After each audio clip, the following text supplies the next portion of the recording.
হ্যাঁ ভাই বল, আপনি দিন কতটা পরোটা বিক্রি করেন? আর 5 থেকে 600 পিস দিন বিক্রি করেন। কত টাকা করে বিক্রি করেন?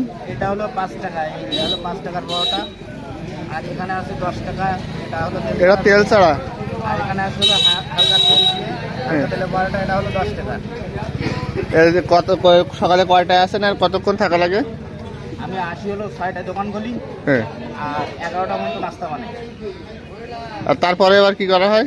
তারপরে দেখা যাচ্ছে যে আমার ভাতের হোটেল, আমি এই একসাথেই একসাথেই ভাত বিক্রি করি।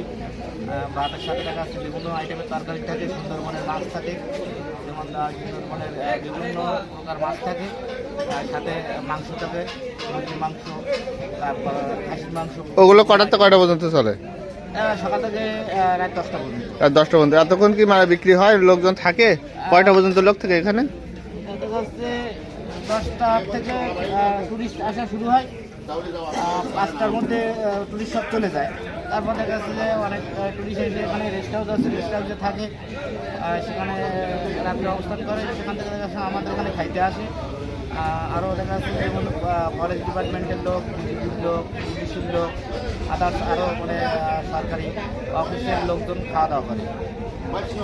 আচ্ছা, আপনার এই জায়গাটার নাম একটু বলে দেন, আপনার দোকানের নামটা বলে দেন। আমার এই হোটেলের নাম শাহাদাত হোটেল, নীলডুমুর বাজার, খেয়াঘাট।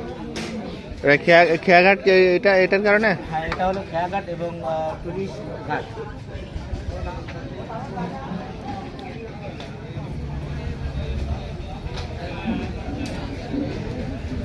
আচ্ছা ভাই, ধন্যবাদ আমাদের সাথে কিছু সময় দেওয়ার জন্য।